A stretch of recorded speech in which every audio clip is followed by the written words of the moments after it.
La verdad sobre las mentiras. Las grandes mentiras del siglo XX.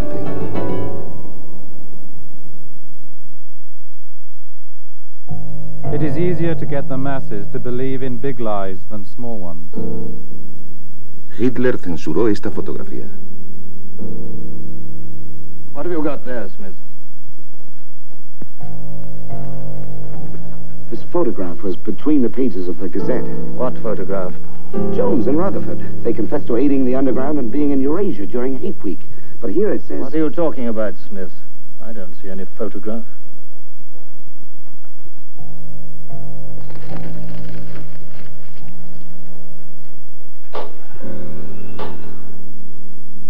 No photograph of the traitors Jones and Rutherford exists, does it? No. The system is not perfect. Sometimes there are errors.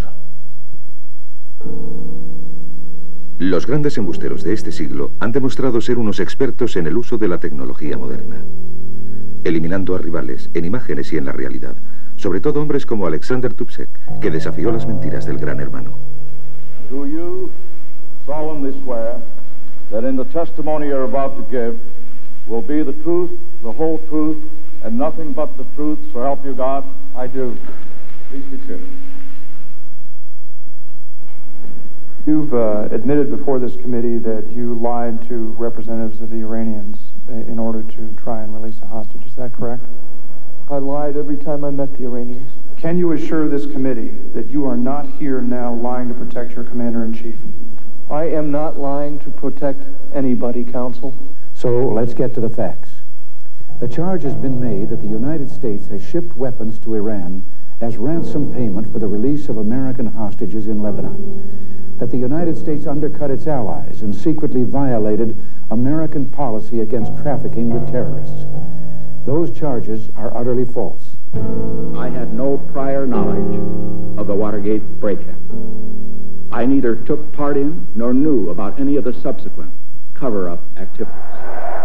Leonid Brezhnev speaks. Long live the eternal, inviolable friendship between the Soviet Union and the Czechoslovak Socialist Republic.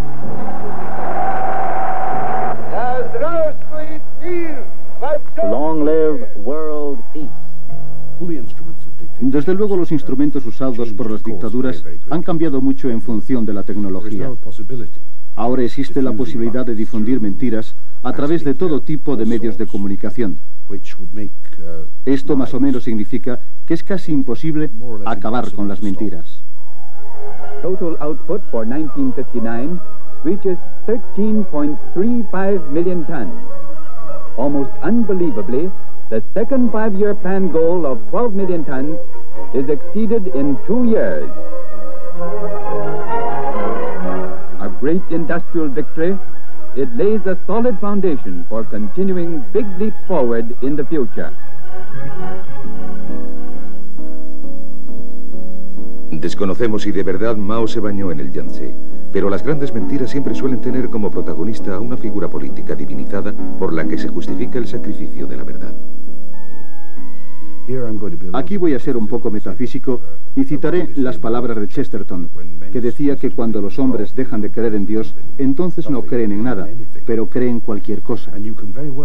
Se puede decir que el hombre del siglo XX ha sido especialmente vulnerable a las mentiras. Creo que toman diferentes formas. A veces toman la forma de represión y control de los periódicos, como en el caso de China. Y creo que en cierto modo algo parecido podría decirse de la hambruna de Ucrania en la Unión Soviética. Pero otras veces también puede generarse un alto nivel de histeria y una especie de actitud de delación que dificulta mucho el que la gente pueda utilizar los medios de libertad de expresión existentes. Estoy refiriéndome, por ejemplo, a la era del macarcismo en Estados Unidos. Without a controlled press, red tyranny could not survive, so the town's newspaper editor, who is likely to be independent, is quickly seized to adorn a concentration camp.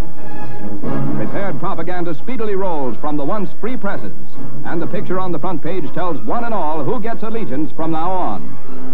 Organized demonstrations in the city parks play a part in the final subjugation. Las grandes mentiras son realmente grandes. Alguien dijo que es necesaria una vigilancia permanente para preservar la libertad. Me temo que también es necesaria para acabar con las grandes mentiras.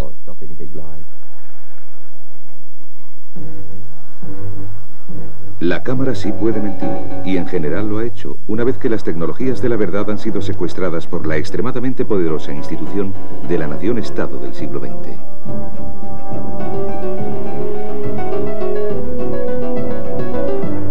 Las mentiras de Stalin. La Unión Soviética fue el primer estado que renunció formalmente a la verdad con el fin de construir una utopía sin clases. La verdad era una ilusión burguesa. Esta nueva civilización solo necesitaba electricidad y las verdades del Partido Comunista. Todo aquello era una gran mentira, hasta tal punto que nunca se admitía que algo iba mal en el sistema. Nunca se reconocía que no funcionaba. Y sobre todo, jamás se discutía que Stalin tuviera razón en todo lo que decía, en todo lo que hacía.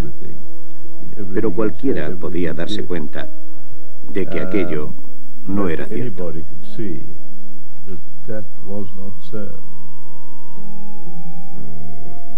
La primera gran mentira de Stalin surgió a causa de su deliberada acción de dejar morir de hambre a los campesinos de Ucrania. En 1932, Stalin exigió a Ucrania una entrega de grano que provocó una atroz hambre general. Los agentes de Stalin confiscaron los últimos remanentes de provisiones alimenticias. La resistencia fue reprimida con la quema de pueblos, el terror y las ejecuciones en masa.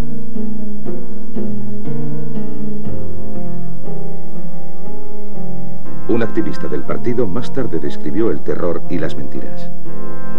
En el terrible año de 1933, vi a mujeres y niños con barrigas hinchadas amoratándose.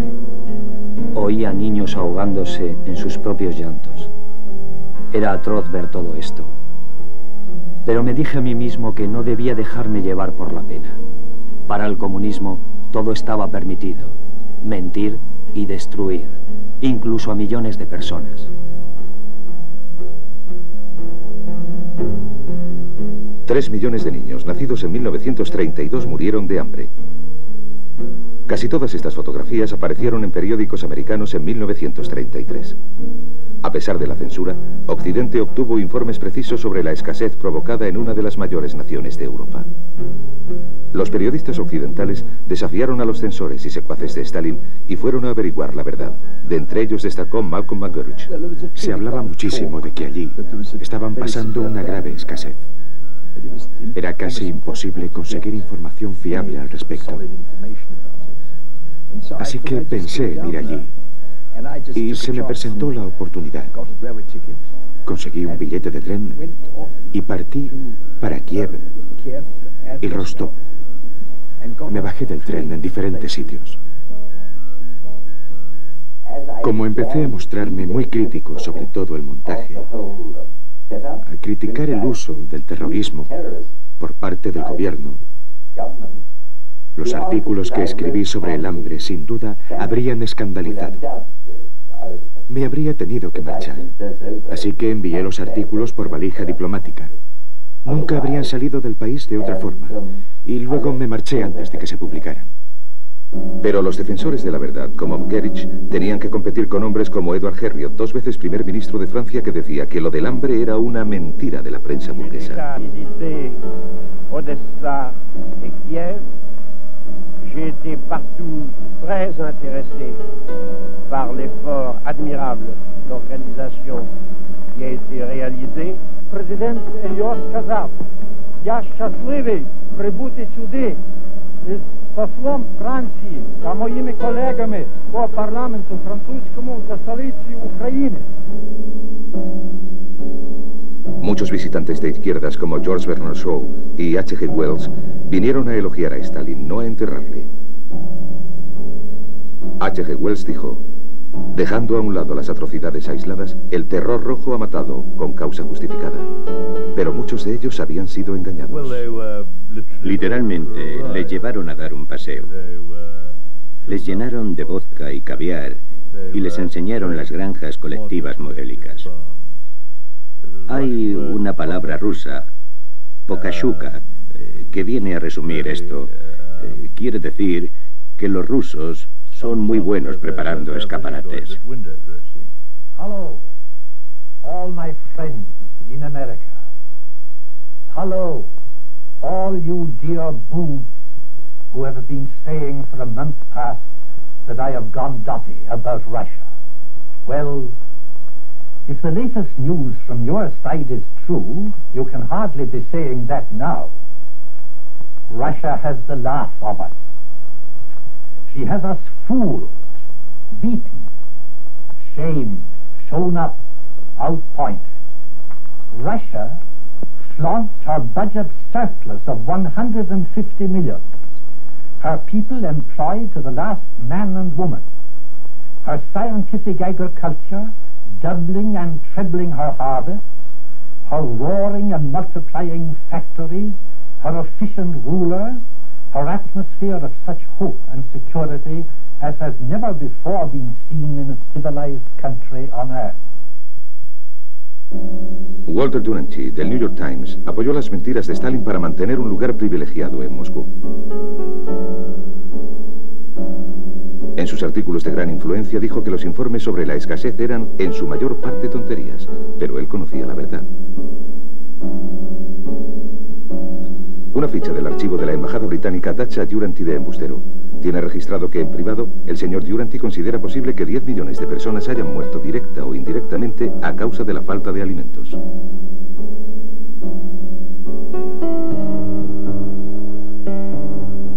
La otra gran mentira de Stalin fue que la Unión Soviética estaba llena de conspiradores.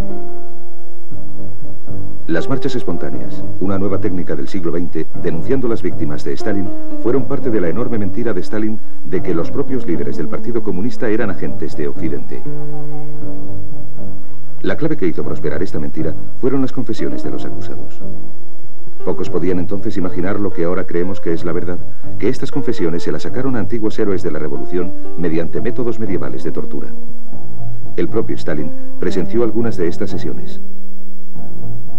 Los mejores especialistas británicos sobre Rusia, Sidney y Beatrice Webb, declararon durante los juicios de Moscú que a partir de 1930 los prisioneros ya no recibieron malos tratos ni hubo ejecuciones.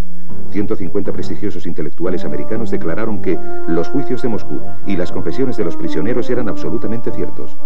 Walter Duranty escribió que el fiscal general de Stalin, Vyshinsky, era un hombre honesto.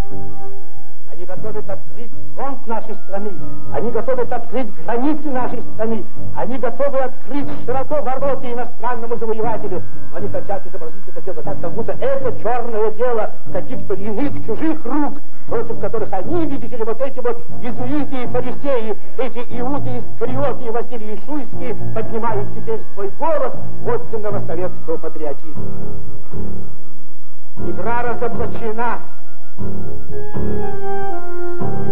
Entre las víctimas de las purgas y los juicios que se sucedieron a partir de 1928 se encontraban todos los héroes de la revolución. Solo uno de ellos, aparentemente seguro en el exilio, decidió creer de nuevo en la verdad burguesa: Trotsky.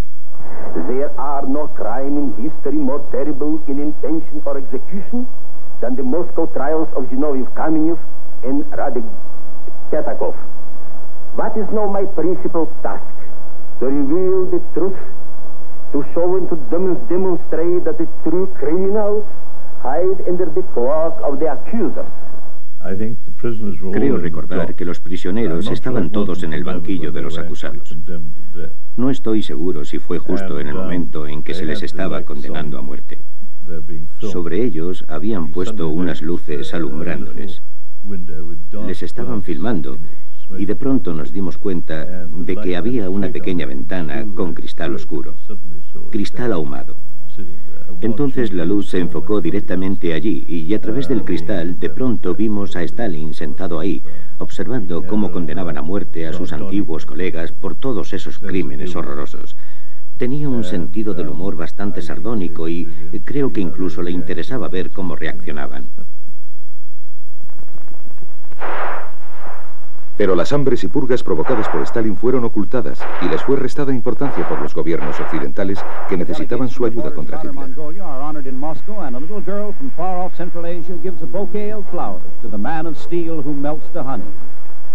12 meses más tarde, el tío Joe ordenó el arresto y la tortura del padre de esta niña. Mediante una deliberada implicación de toda la sociedad en sus crímenes, Stalin fue capaz de mantener sus mentiras en el poder mucho tiempo después de su muerte. Hasta la era Gorbachev no se ha empezado a desenterrar la verdad junto con algunos cuerpos. A pesar de que el stalinismo mató a 24 millones de personas, algunos siguen creyendo que el fin justifica los medios empleados por Stalin. Las mentiras sobre las razas. The need for able-bodied men in Germany to be in perfect physical condition is emphasized constantly by the government.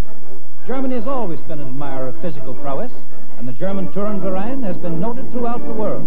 But never has it been so active as today, under the impetus of Hitler's mandate to build the German nation into the world's strongest and fittest race.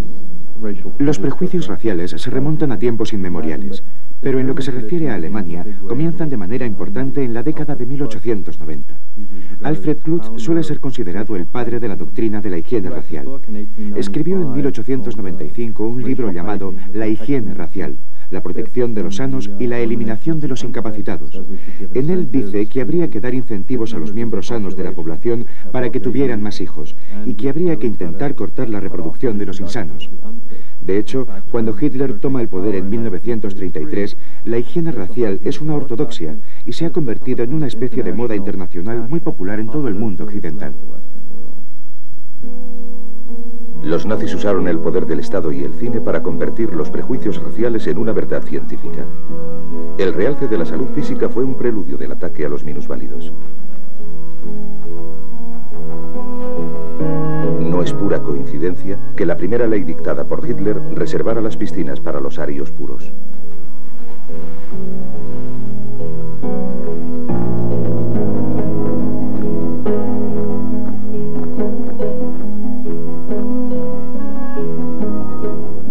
Uno de los temas favoritos era el de la familia genética feliz, haciendo ejercicios para cuidarse la salud. Las imágenes de los campamentos de vacaciones preparaban el camino a los campos de concentración. En los parques de Berlín, las mujeres se medían literalmente para ver quién tenía el tipo ario más perfecto. For the Conference of Welfare Leaders in London, Germany sends Frau Scholz-Klink, described as the Nazis' perfect woman. This implies that she has all the virtues of womanhood, which are too many to enumerate here. Mein Fräulein, wenn heute zwei junge Menschen heiraten wollen, dann müssen sie sich der großen Verantwortung bewusst sein, die sie zu tragen haben. Sie heiraten doch nicht nur, sagen wir, mit einem geliebten Menschen ständig beisammen zu sein. Schließlich wollen sie doch auch Kinder haben.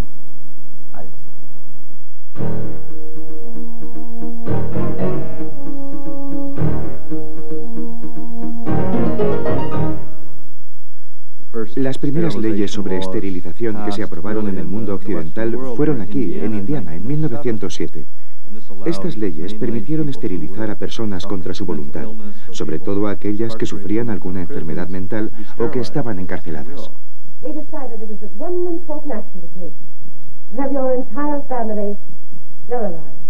what's that? I don't know what you're talking about. Well, we investigated your family's history, Alice. And those of the past 3 generations have been feeble-minded, congenital cripples, or habitual drunkards. Instead of improving, each generation is more of a problem. Now, in this state, we have a law which provides for such people to have an operation so there won't be any more children. I see. You wouldn't want to marry some fine young man and be ashamed of the children you had. And you mean they're going to stop me from having children ever? Exactly. En Estados Unidos salieron propuestas que sugerían castrar a los criminales. Se hicieron intentos de esterilización con rayos X. Do you know anything about her family background? Yes, Your Honor, I do. There are several other children, aren't there? Yes. What is their condition? One is a cripple, 2 others might be classed as feeble-minded. Isn't the oldest son in jail? Well, yes, I believe so. And knowing all that, you still contend that this girl should be allowed to bring more people like that into the world? She's sound, Your Honor. Suppose she is normal. The chances are that her children will inherit the family taint. Isn't that possible? I'm sorry, Doctor. 3 generations of unfit are enough.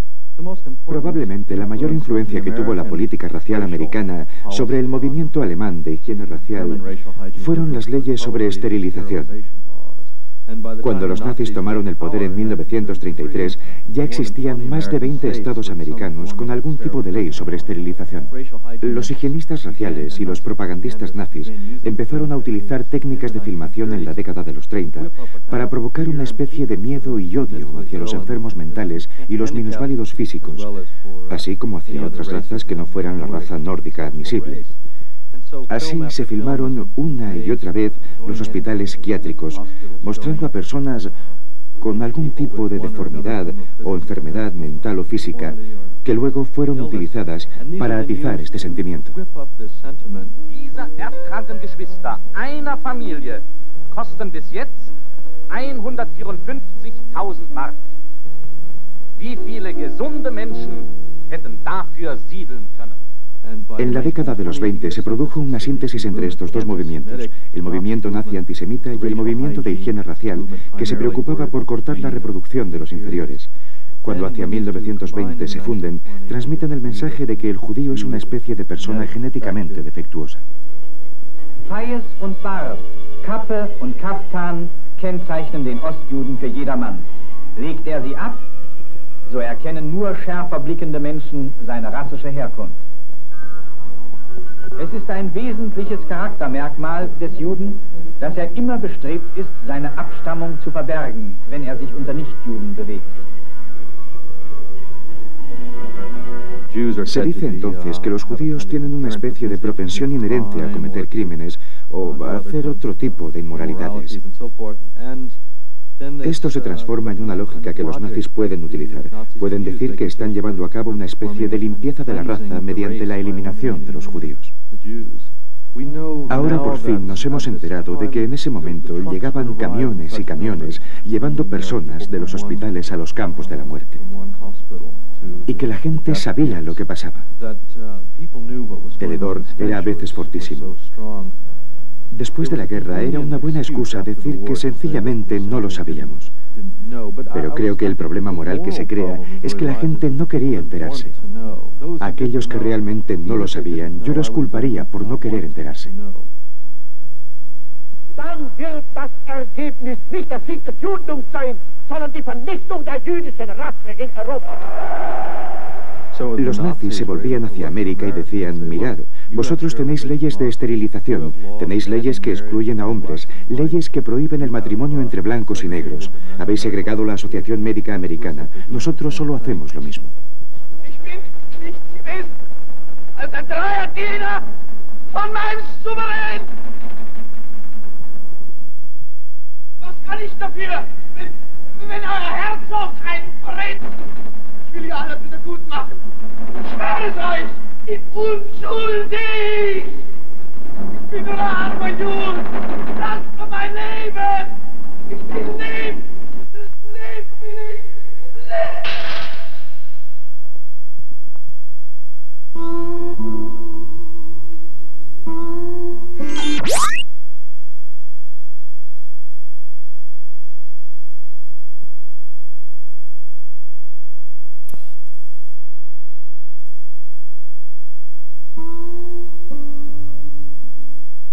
Las grandes mentiras del siglo XX. Las mentiras de la Guerra Fría.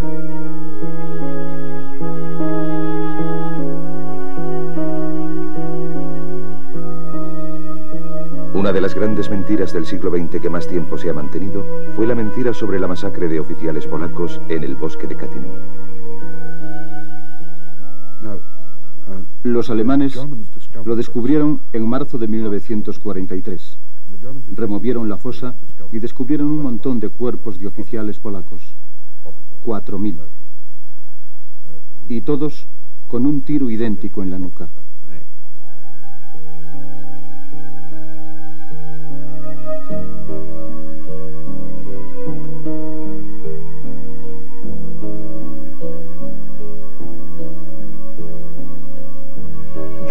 Los alemanes dijeron que fueron los rusos los que habían matado a estos oficiales polacos y dieron la fecha de la muerte que establecieron con métodos forenses como marzo de 1940. Entonces los rusos contestaron, no, fueron los alemanes los que lo hicieron.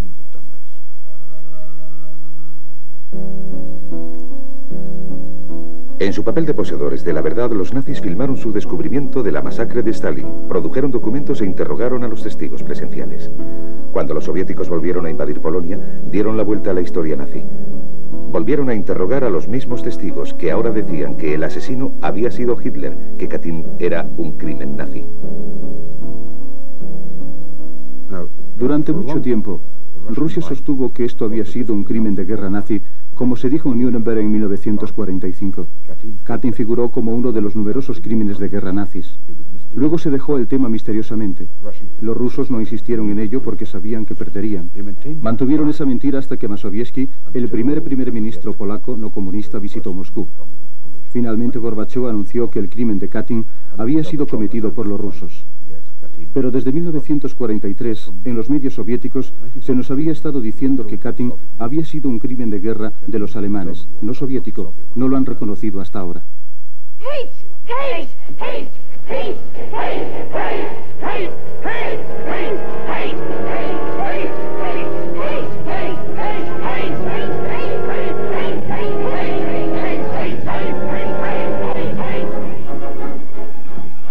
Szocializmust építő népünk harci seregszemléje volt az idei május 1-én.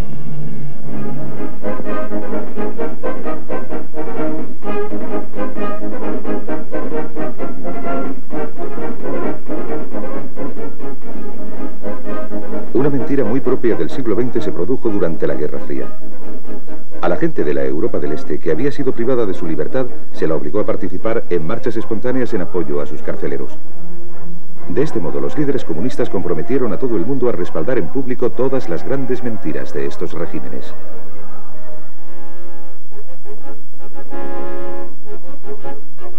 Marx, Engels, Lenin, Stalin, Zarskoya, Olaf.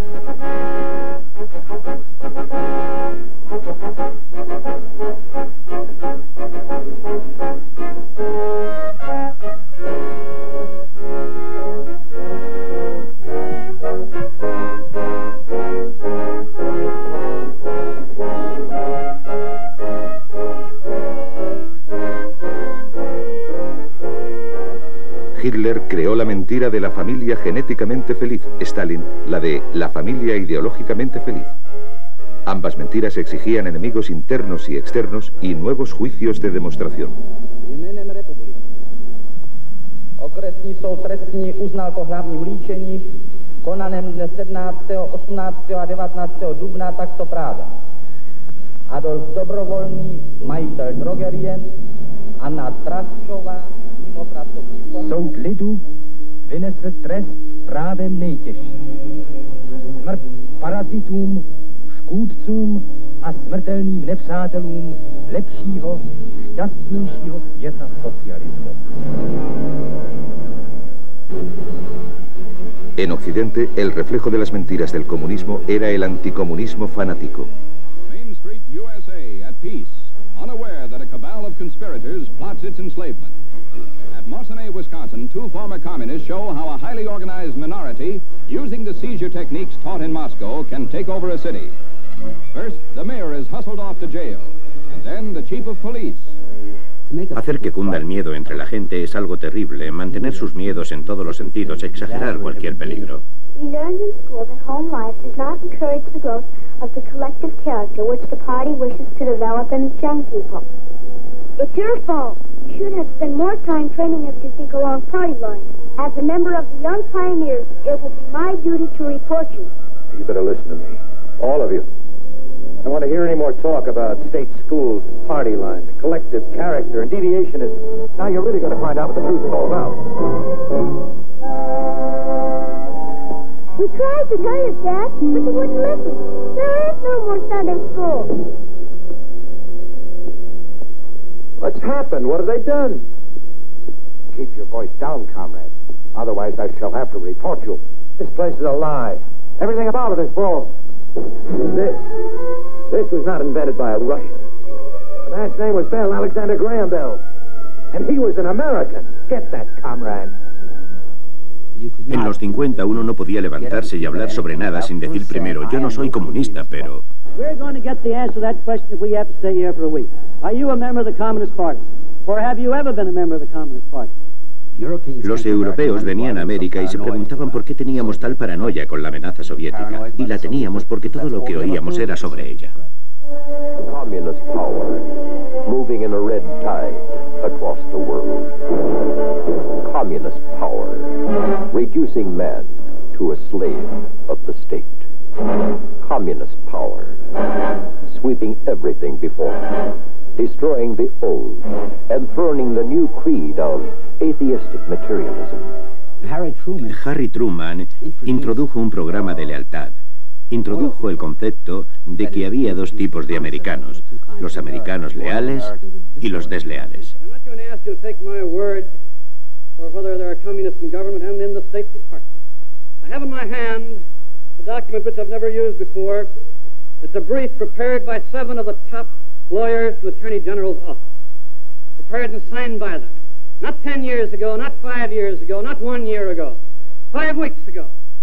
El senador McCarthy, un matón de segunda clase que era profundamente ignorado por sus colegas senadores, descubrió casi accidentalmente que en realidad debía decir que los traidores de Estados Unidos eran los del Departamento de Estado, que el comunismo estaba de hecho dirigiendo América, dirigiendo la política exterior.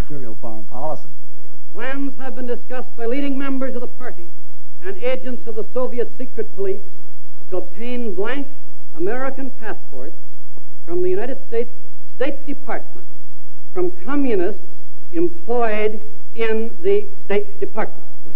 Era capaz de atraer a una masa de gente, a muchísima gente. De hecho, una de las primeras multitudes descontroladas en América creo que se formó con los seguidores del senador McCarthy, porque él dijo que los del Departamento de Estado eran traidores comunistas.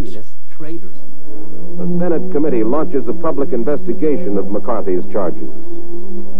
The most sensational case is that of Owen Lattimore, a prominent professor of history who is active in political circles. Lattimore, says McCarthy, is the top Russian spy, the key man in a Russian espionage ring. I am willing, says the senator, to stand or fall on the Lattimore case. I am not and never have been a member of the Communist Party. I hope the senator will lay his machine gun down. He is too reckless, careless, and irresponsible to have a license to use it. The Army charges persecution at the hands of Senator McCarthy. One of McCarthy's assistants, G. David Shine, has been drafted. But McCarthy allegedly has tried to get him preferential treatment in the service. When we refused, says the Army, McCarthy unleashed a personal vendetta against us. The Army's attorney is Joseph Welch, a soft-spoken Bostonian, who is a dramatic contrast to McCarthy. But he, too, is a shrewd showman. Welch tries for most of the hearing to hide his antagonism for McCarthy. But one day, the senator accuses Welch of having an assistant who belonged to an organization reportedly sympathetic to communism. This is perhaps the most dramatic duel in the entire hearing. Until this moment, Senator, I think I never really gauged your cruelty or your recklessness. If it were in my power to forgive you for your reckless cruelty, I would do so. I like to think I'm a gentleman. But your forgiveness will have to come from someone other than me. Mr. Chairman, Mr. Wells talks about this being cruel and reckless. Senator, may we not drop this?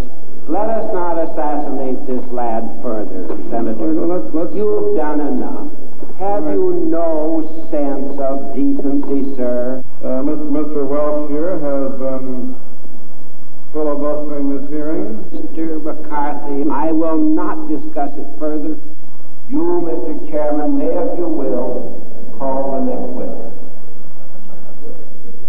Los que no sabían qué decir tomaron partido por este lunático que decía que la gente que uno odia son traidores y punto. Te llaman a ti traidor, tú le llamas a ellos traidores. ¿Qué demonios? Uno se tiene que guardar su propia espalda.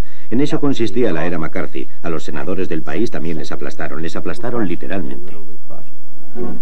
Headed by their red boss, Eugene Dennis, who was his own lawyer, the convicted conspirators, handcuffed in pairs, enter the marshal's van for transportation to prison. A triumph of justice, despite the defense attempts to achieve a travesty. Notice that America is fed up with citizens whose loyalties are pledged to foreign governments. Mentiras sobre Vietnam. El anticomunismo de McCarthy contribuyó a crear la gran mentira sobre Vietnam.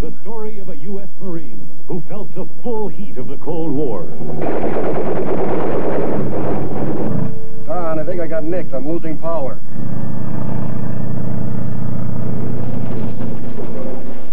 In the traditional motion picture story, the villains are usually defeated. The ending is a happy one.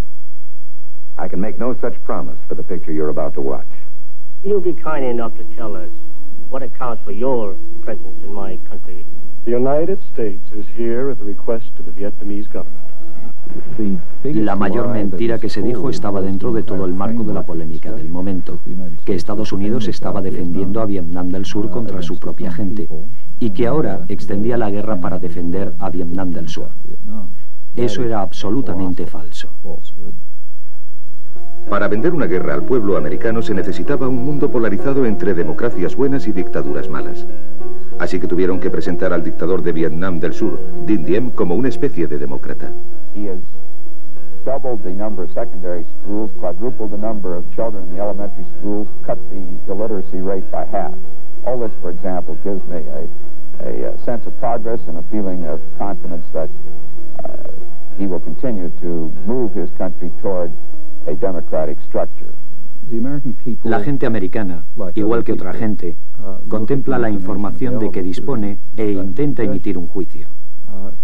Pero cuando la información que se les presenta son mentiras absolutas y no existe ninguna opinión de contraste,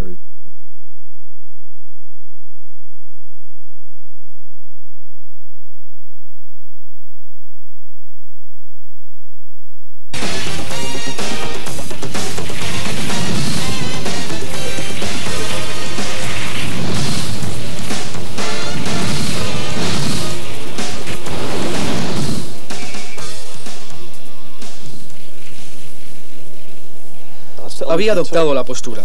Me sentía cómodo. Me sentía bien. Me decía a mí mismo que tenía que atacar cuanto antes. Cuando de repente sentí chocar mis dos esquís y cuando me quise dar cuenta estaba dando vueltas. Sentí una tremenda quemadura en el codo. La fricción contra la nieve me quemaba. Así que intenté girarme para aliviar la presión sobre ese punto antes de quemarme gravemente.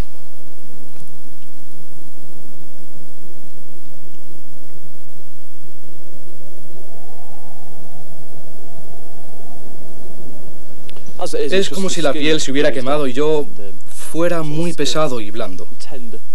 Muy blando. He tenido mucha suerte. El chico que se cayó antes se rompió las dos piernas. La verdad, he tenido mucha suerte. El esquí de velocidad es una actividad arriesgada. Las quemaduras y fracturas son muy frecuentes y 2 personas han perdido ya la vida practicándolo. En ambos casos, su postura en el descenso era tal que estaban esquiando a ciegas y chocaron contra los cronómetros. Ahora, si se considera que un esquiador esquía sin visión, queda descalificado. Sin embargo, el elemento de peligro no parece ser un factor que pueda limitar el progreso del esquí de velocidad. Creo que el esquí de velocidad tiene un gran futuro. Hemos conseguido que sea un deporte olímpico, aunque solo será deporte de exhibición en la Olimpiada del 92, pero esperamos que sea un deporte oficial en el 94. Creo que tenemos muchas posibilidades de conseguir una, tal vez 2 medallas en las próximas Olimpiadas, si todo sigue igual, y disponemos de los recursos económicos y el apoyo técnico necesario.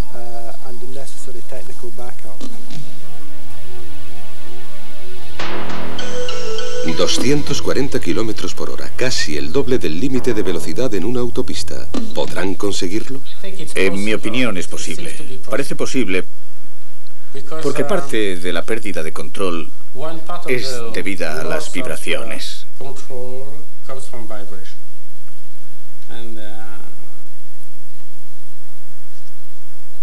Y si somos capaces de aumentar la estabilidad del esquí, el límite de velocidad será superior. Así que esa velocidad yo diría que es posible. Se necesitará una persona muy fuerte, tanto física como psicológicamente. Físicamente debido a las turbulencias que se crean a esa velocidad y la presión del viento que hay que soportar. Y psicológicamente porque para mantenerse agachado y saltando sobre la nieve a esas velocidades se necesita un corazón y una mente muy fuertes. Depende del hombre, pero no podrá hacerlo solo. Necesitará a un deportista, un industrial y un científico. Y, por supuesto, los medios. Es difícil de decir. La mayor velocidad que he alcanzado es 200 kilómetros por hora y sé que aún puedo correr más rápido.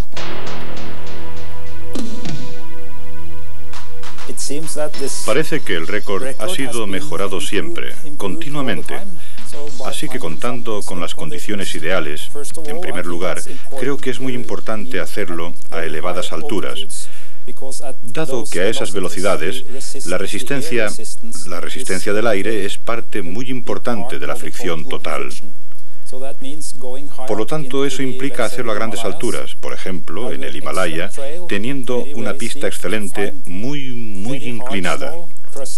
Encontrar nieve dura con muy poca superficie de contacto entre el esquí y la nieve. Eso quiere decir que literalmente vas volando. En una ocasión dijeron en Italia que nunca alcanzaríamos los 300 y yo fui el primero en superarlos. Después dijeron no podréis alcanzar los 310 y fue Steve McKinney de Estados Unidos quien pulverizó el límite de los 310. Después dijeron es imposible que alcancéis los 320 y él mismo los superó también. Por lo tanto creo que no hay límites. ¿270 kilómetros por hora? Permítame consultarlo con mi amigo.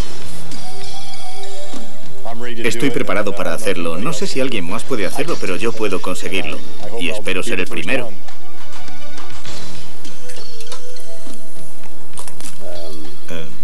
Sí, estoy seguro.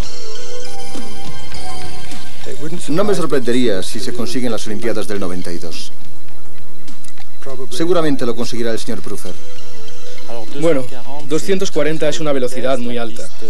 La pista récord del mundo en la actualidad es de 223. Yo creo que en el 91 podemos esperar hacer en torno a los 230 por hora. Y en el 92, cuando se celebre aquí la demostración olímpica, yo creo que será posible alcanzar los 240. ¿240 kilómetros por hora? Bueno, eso creen ellos. Y solo es una cuestión de tiempo.